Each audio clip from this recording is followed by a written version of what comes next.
आजही उठायला उशीरच केला ना? अगं आज अक्षय तृतीया, माझ्या लेकाला पाणी पाजायचं, करा केळी घेऊन यायची, निदान मेल्यावर तरी त्याला वेळेत दे सगळं.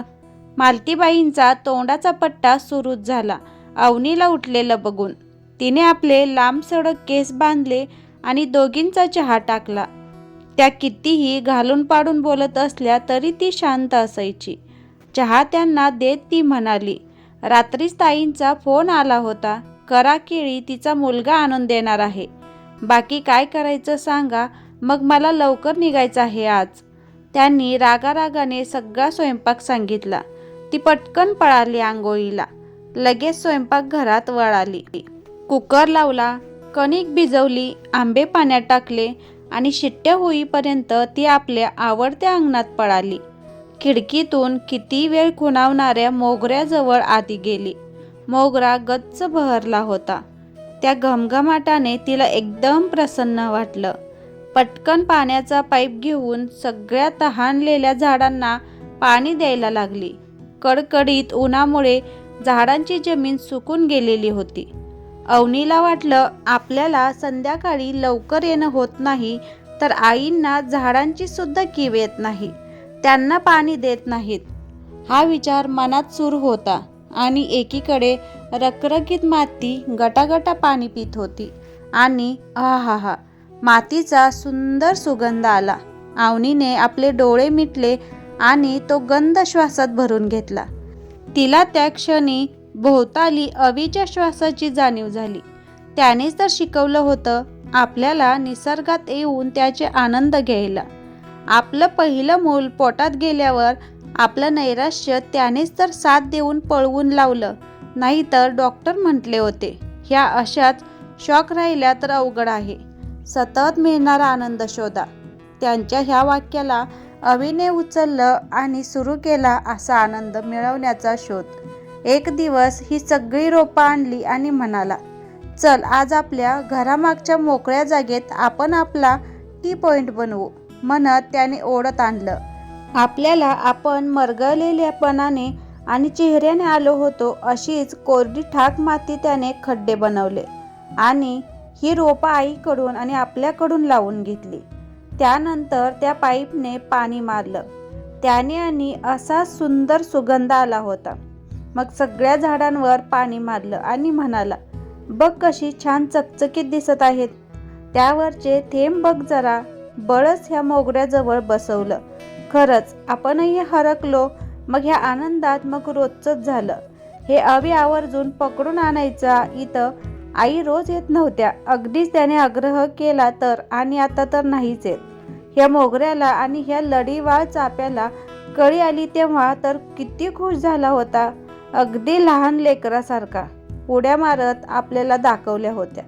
आपणही असंच खुश झालो होतो आणि आपल्यालाही आवडायला लागलं होतं हे सगळं. रोपटी छान फुलं द्यायला लागली होती. त्या फुलांचे गंध देवासाठी अशी झाडावरची ताजी फुलं घेताना किती प्रसन्न वाटायचं. त्या लढीवाळ चाप्याखाली त्याने हौशीने आणून मांडलेल्या त्या केनच्या खुर्च्या, तो सोबतीचा चहा, सगळं अगदी छान.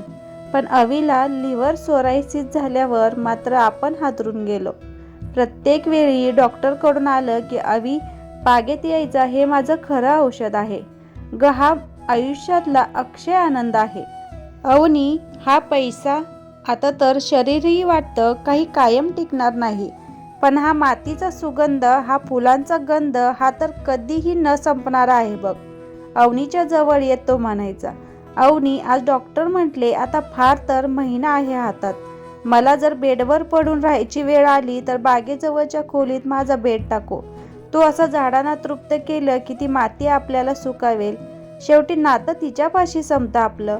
हेही किती छान ना. शेवटी आपलं देह सोडून आत्म्याचं अक्षय जगणं तिच्यात एकरूप होऊन सुरू होत असेल, म्हणून तर हा तिचा सुगंध, हा मला कायम अक्षय आनंद देणारा वाटतो.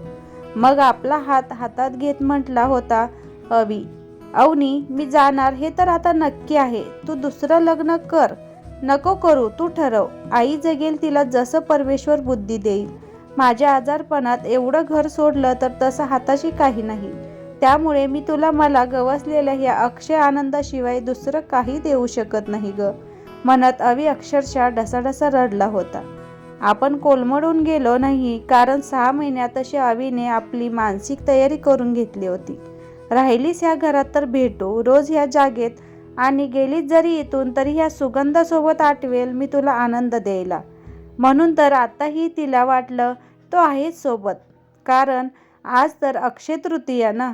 मनात ती म्हणाली, अवी रीतीप्रमाणे पितरांना पाणी दिलं तर जाईलच, पण मला तर आत्ताच ह्या सगळ्या आठवणी आणि ह्या सुगंधाने तुला तृप्त केल्यासारखं जाणवलं रे, म्हणत तिने आपले पाणावलेले डोळे पुसले. घरात येताच तिला सासूबाईंची चिडचिड जाणवली. मनात तिला फार वाईट वाटलं. ह्यांच्यासाठी मला नाही थाटावा वाटला संसार, त्यांच्यासाठी तर आपण ही नोकरी करतोय, पण ह्या मात्र सतत आपल्याला त्यांच्या मुलाची मारेकरी म्हणून बघतात. पण असो, पोटातलं न बघितलेलं बाळ गेलं तर आपण उद्ध्वस्त झालो होतो, त्यांचा तर एवढा मोठा मुलगा गेला, म्हणून अशा वागत असतील. मनातला विचार बाजूला करून त्या सांगतील तसं सगळं आटोपून ती निघाली. सासूबाईंनी आपल्या खास मैत्रिणीला फोन करून बोलावलं होतं जेवायला. जेवण सगळं छान झालेलं बघून मैत्रीण म्हणाली, अगं मालती, लेक केला तरी ह्या सुनेच्या रूपातल्या लेकीने तुला नाही सोडलं. अगं अक्षय साथ दिली आहे तिने तुला. आज तिच्यासाठी काहीतरी सोनं घे. परवा तुला माहेरच्या शेतीचे पैसे आले ना, मग काय करते ते बँकेत ठेवून? तिला छोटेसे कानातलं तरी कर. तुझ्या लेकाच्या आजारात सगळं मोडलं ना तिने. चल, मला आज माझ्या सुनेसाठी बांगड्या करायला जायचं आहे. तू चल आणि तिथे बघ आवडलं तर. मैत्रिणीच्या वाक्यावर चिडत मालती म्हणाली, काही नको, माझ्या लेकाला खाल्लं आणि आता नोकरीच्या नावाखाली हिंडते बाहेर. काय करते मी तर कधी विचारलं नाही, पण नटापटा करून जाते घरातून. मी तुझ्यासोबत येते, पण मला तिला काही घ्यायला लावू नको. तशी मला पोचते ती, पण उगाच लाड नको भटक भवानीचे. मालतीचं वाक्य ऐकून मैत्रिणीला वाईट वाटलं. अवनी खूप कष्टाळू मुलगी. अवीनंतर सासूची जबाबदारी झटकून पळाली नाही, उलट एका सोन्याच्या शोरूममध्ये कामाला लागली. पण हिला कधी विचारायचं नसतं तिला काय काम करते, कसे पैसे आणते. उलट तिच्याविषयी मनात वाईट विचार करते. मग मैत्रिणीला वाटलं हिला तिच्या शोरूममध्ये घेऊन जाऊ. दोघी रिक्षात बसून शोरूममध्ये आल्या. तसं 2 मिनिटे मालतीला तिथंच उभं करून मैत्रीण आत गेली. अवनीला म्हणाली, अगं आम्हाला दागिने दाखवायला तू येऊ नकोस. तुझ्या सासूला घेऊन आले आहे मी. इथल्या तुझ्या एखाद्या छान मैत्रिणीला सांग आम्हाला अटेंड करायला. अवनी हसत बरं म्हणून गेली. मालतीबाई शोरूम बघून जरा बिचकल्या. मैत्रिणीला जवळ ओढत म्हणाल्या, एवढ्या मोठ्या दुकानात कशाला? किती गार आहे इथे, आणि लकलकाट तर बघ, उगाच जीव दडपल्यासारखं झालंय मला. हसत मैत्रीण म्हणाली, अगं आपल्याला कुठे इथे नोकरी करायची आहे. मस्त बस या खुर्चीत आणि बघ इथे ह्या बायका कशी नोकरी करतात. मालतीने सभोवती बघितलं.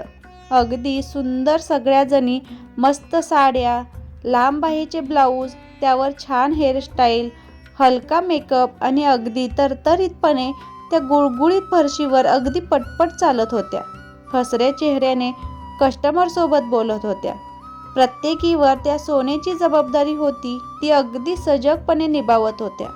मालती म्हणाली, बघ किती छान राहतात आणि कामही किती चपळतेने करतात. इतक्या नजरा त्यांच्यावर, पण त्यांना फक्त कामापुरतं बोलून आपली नोकरी सांभाळणं सोपं नसेल. नाहीतर आमची भटक भवानी कुठे हिंडते की. तेवढ्यात बांगड्या डिझाईन ट्रे आले त्यांच्यासमोर. मैत्रिणीने सुनेला व्हिडिओ कॉल करून डिझाईन निवडायला सांगितली. मालती मध्येच 1-2 डिझाईनवर बोटं फिरवत होती. मध्येच ती मैत्रिणीला म्हणाली, कशाला ग सुनेला घेते, स्वतःला घे. मैत्रीण हसून म्हणाली, अगं झाली आपली हौस आता. ह्या लेकरांचे दिवस आणि ह्या पोरी आपल्या पोरांना एवढी साथ देतात, म्हणून तर आपले पोरं समाजात एवढे सोन्यासारखे चमकतात. मग खरं सोनं ह्या पोरी हे वस्तुरूपी सोनं गौण आहे ग त्यांच्या पुढे. म्हणून ही नात्यातली अक्षय प्रेमाची भेट मी यावेळी सुनेला द्यायची ठरवली. मालतीबाईने सवयीप्रमाणे तोंड वाकडं केलं.